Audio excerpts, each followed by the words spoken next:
지금 전체적인 상황 자체가 엔비디아에게 그렇게 호락호락한 상태는 아니다라는 부분이기 때문에 거시경제의 후퇴가 나타나지 않는가도 보셔야 되는 거고요. 뭐 그런 것들에 대한 위험들이 다 해소가 되고 지정학적 위험들이 해소가 되고 저는 최소한 올해 4분기는 지나야 된다고 보고 있어요. 올해 4분기 정도는 지나야 리스크가 많은 부분 좀 어느 정도 해지되지 않을까라고 생각이 들고 있습니다.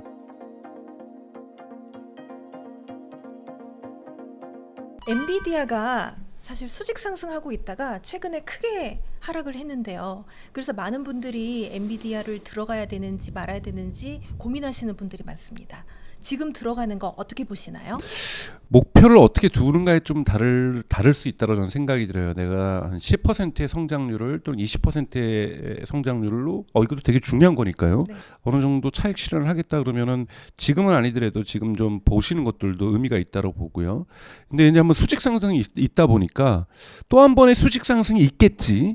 라는 기대감으로 들어가는 것은 조금 문제가 있을 수 있다는 생각이 들어요. 중단기 6개월에서 최소한 1년 사이에요. 그 이후에는 또 달라질 수 있다고 봅니다.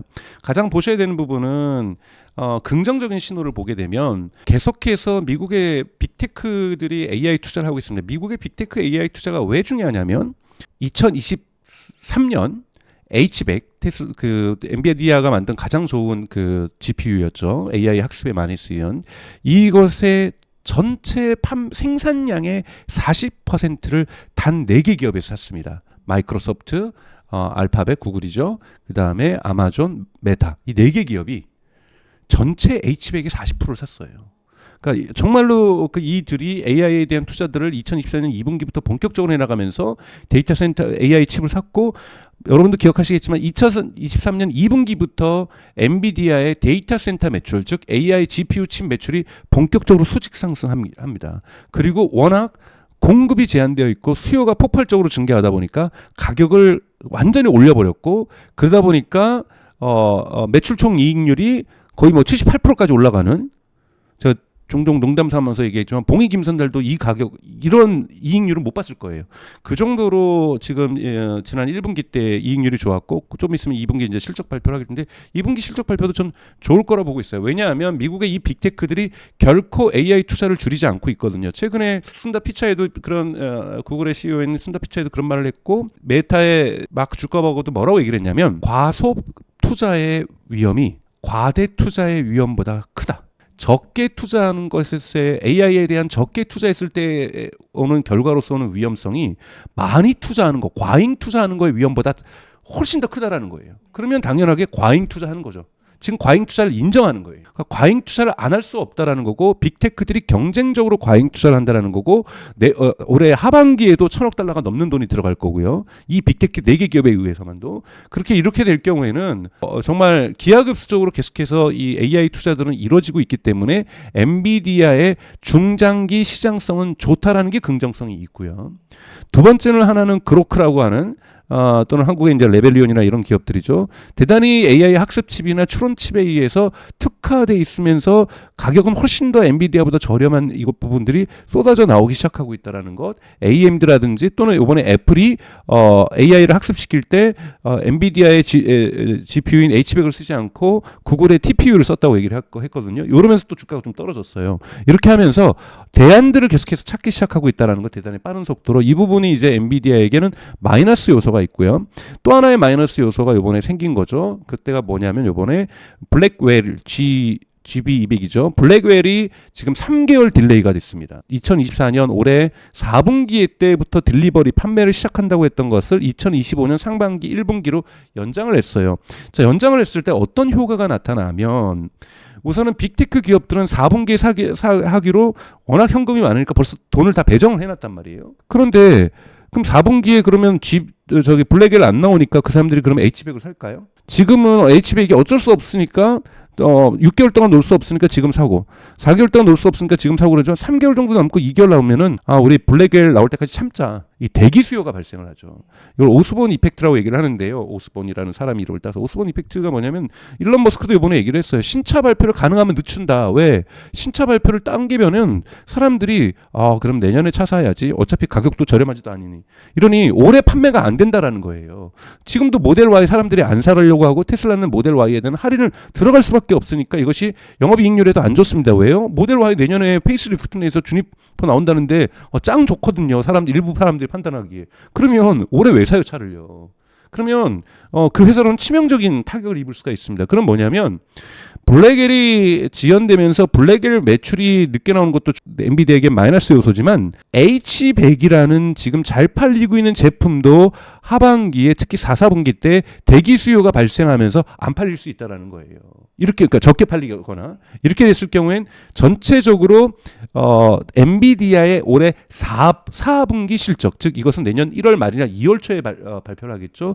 이 실적이 좋지 않을 수 있다라는 겁니다. 이 실적에 대한 실망감이 기관 투자자들한테 나올 수가 있다라는 부분이 하나의 마이너스 요소고요. 또 한편의 마이너스 요소는 감가상각이에요.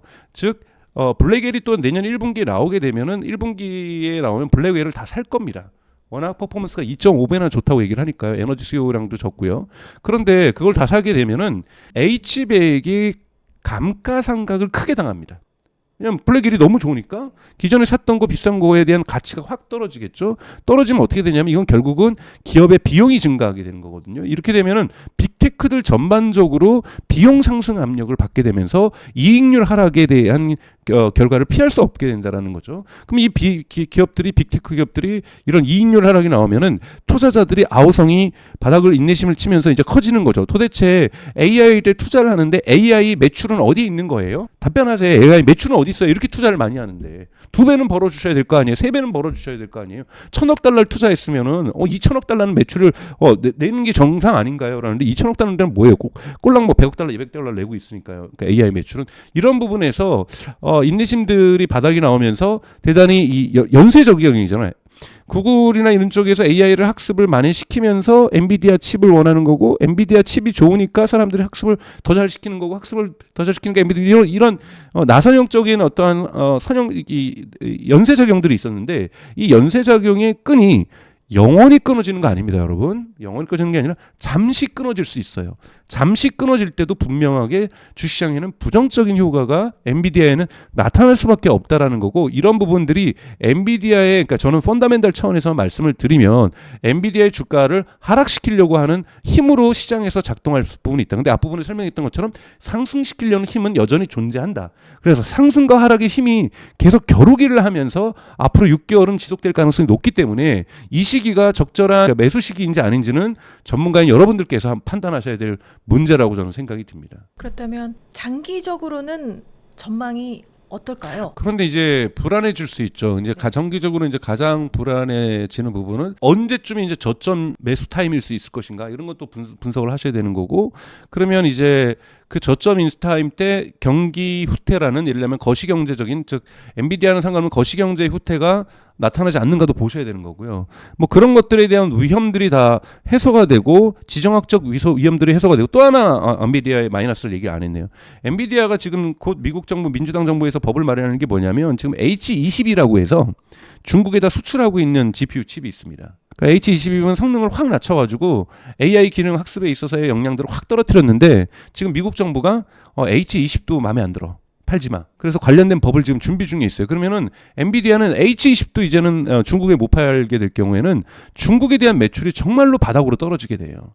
이것도 엔비디아에게 안 좋은 겁니다. 그래서 지금 전체적인 상황 자체가 엔비디아에게 그렇게 호락호락한 상태는 아니다라는 부분이기 때문에 언제 들어가야 몇 배가 오를까 이런 거는 조금 더 이제 시장 상황을 지켜보시면서 여러분들이 판단하셔야 된다고 보고 저는 최소한 그러니까 올해 4분기는 지나야 된다고 보고 있어요.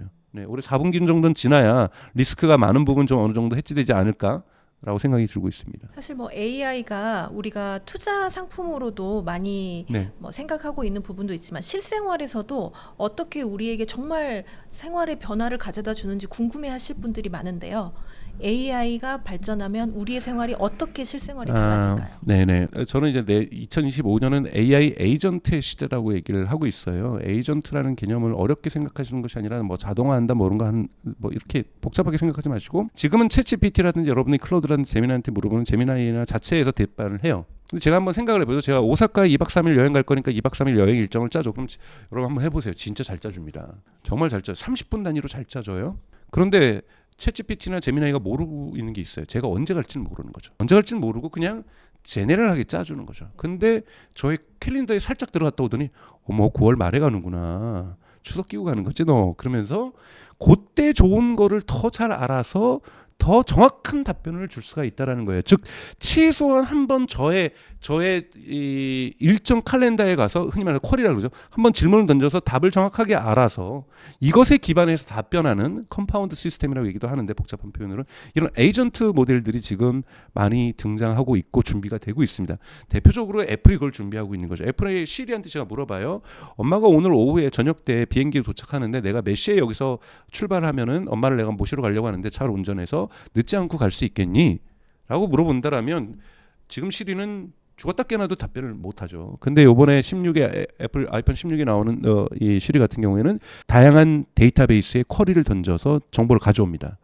즉 저희 칼렌더에 가서 엄마가 몇 시에 도착하는지 알게 되고 이 몇 시에 도착하는 비행기 생각해서 공항 사이트 가가지고 연체가 기차가 딜레이가 있는지 없는지 비행기가 이거 확인한 다음에 어디 지도 앱을 켜겠죠. 지도 앱을 켜서 지금 제가 있는 위치로부터 거기까지 교통 정체를 생각해서 몇 시간이 걸리는지를 계산해서 오후 4시쯤 출발하세요라고 답변을 주겠죠. 이러면 훨씬 더 답이 정확해집니다. 이래야 되는 거고 그럼 저희 부모님도 80이 넘으신 부모님도 쉽게 쓸 수가 있는 거고요. 그러니까 인터페이스 자체에서도 이게 저희 부모님이 쓸 때는요. 이게 AI인지 아닌지도 몰라야 되는 거예요. 이렇게 해서 저의 앱을 쓰기가 너무나도 편해져요. 그러면 예를 들자면 이 앱이 언젠가는 지금 이제 인텐트 API라는 것을 애플에서 준비하고 있는데 다 이 앱을 시리랑 연결하는 건데 초반에 연결을 안 할 거예요. 근데 연결이 점점 많아지다 보면 이런 거 할 수 있어요. KTX에서 여러분이 표를 샀는데 시리한테 부탁할 수 있어요. 시리야 내가 오늘 저 KTX에서 산 표 있잖아. 취소해줘. 저 이 기능이 있으면 저는 저희 부모님의 폰을 아이폰으로 바꿔드릴 용의가 있습니다. 왜냐하면 저희 부모님이 KTX 구매한 것도 취소한 건 저 시키거든요. 그거 전화 받아야죠. 저 그거 들어가야 되죠. 뭐 로그인 아이디 바꿔가지고 이번에 또 들어갔다가 또 나중에 제 거로 들어갈 때 또 바꿔야죠. 취소는 다 제가 무슨 뭐 로봇이 AI도 아닌데 취소는 다 저한테 전화를 거신다는 얘기예요. 이런 것도 이제 본인들이 시리야 뭐 취소해줘, 뭐 해줘, 뭐 주문해줘 이것을 할 수 있다라면 죄송합니다. 제가 이렇게 시리하니까 저의 아이폰에서 시리가 지금 나와서 얘기를 하고 있습니다. 잠금을 해제하라고. 시리야 너 부른 거 아니야? 그래서 이러한 부분들이 이제 AI가 이것이 챗GPT 같은 경우에는 가장 끔찍한 UI UX입니다. 너무나도 빈칸이 있는데 뭐든지 물어보라는데 뭘 물어봐야 될지도 모르겠고 이거는요 아직까지 완전히 그냥 기술이 자기의 겉모습을 아주 거칠게 보여주고 있는 거예요. 훨씬 더 세련된 UI UX가 있어야 됩니다. 보이스도 하나의 UI니까요. UX이기도 하고. 자, 이러한 부분들이 만들어지면서 AI의 대중화가 이루어질 거고 기업 같은 경우에서도 챗GPT 쓴다고 해서 뭐가 좋아지겠어요. 챗GPT의 기업의 DB와 데이터베이스하고 연결이 돼야 돼요. 그래서 법률 데이터베이스 연결돼 가지고 기업의 법무팀에서 일을 할 수 있고 기업의 HR 데이터베이스랑 연결돼서 HR이 일을 할 수가 있고 그 다음에 기업의 마케팅 부서가 연결돼야 마케팅 부서에 AI가 도움이 될 수 있고 기업의 로지스틱 그러니까 물류에 예를 들면 AI가 연결이 돼야 AI가 의미 있는 작업을 할 수 있을 거거든요. 그래서 B2B 시장에서 AI 에이전트 시장이 커질 거고요. B2C 시장에서는 하드웨어에 연결되면서 하드웨어의 판매가 늘어날 겁니다. AI 때문에 AI가 잘 되는 하드웨어와 즉 AI가 잘 되는 스마트폰과 AI가 그냥 몇 가지 추가적인 기능들 조금 있는 기능의 이 스마트폰은 사람들은 그러면 AI가 잘 되는 완전히 운영체계에 결합된 이런 AI가 결합된 것을 선호하게 될 거거든요. 이러면 이 하드웨어가 많이 팔리겠죠. 이런 식으로 AI가 2025년 저희에게 다가올 거라고 보고 있습니다. 거의 뭐 개인 비서 역할을 다 해주는 시대가 오는 거네요. 그렇죠. 네, 멋지네요. 네. 생성형 AI는 앞으로 시장을 주도할 주식이 어떤 게 있을까요? 시장을 주도한다. 이게 참 어려운 거예요. 뭐 저는 관련해서는 이제 그로크라는 데가 삼성전자도 투자를 했지만 GROP죠. 이 그로크라는 데서 상장을 언제 할지 좀 봐야 될 것 같고요. 그러니까 아직까지 AI 관련돼서는 상장된 주식들이 많지가 않아요. 지금까지는 그것을 다 마이크로소프트라고 생각했고 저는 애플의 주식이 많이 성장할 것 같아요. 왜냐하면 애플은 보십시오 여러분. AI에 큰 투자를 안 했어요. AI 정말 많이 그러니까 나름 의미 있게 투자를 했어요. 그래서 예를 들면은 페렛 UI라는 것도 LLM을 그러니까 거대 언어모델을 만들어서 아까 말했던 이런 정보를 읽어오는 것도 사실은 AI가 하고 있어요. 했지만 챗GPT라든지 제미나이 같이 그냥 엄청나게 돈 들어가는 거 그냥 그 아웃소싱 한 거예요. 아, 이런 건 우리가 굳이 안 해도 된다. 그렇게 큰 비용 들어가는 건 너네가 해.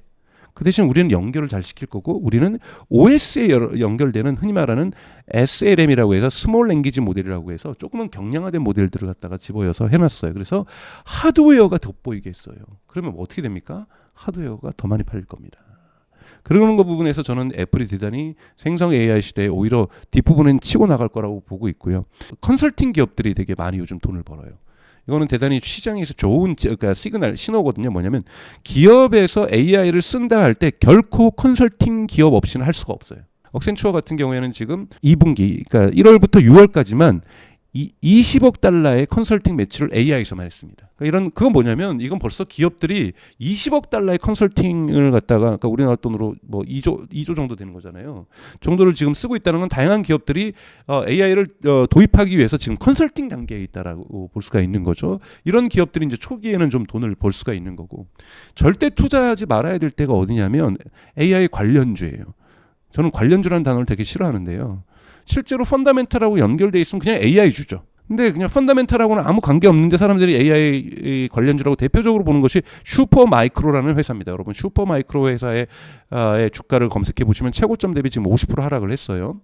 2분기 실적을 발표하면서 더 하락했죠. 왜 그렇습니까?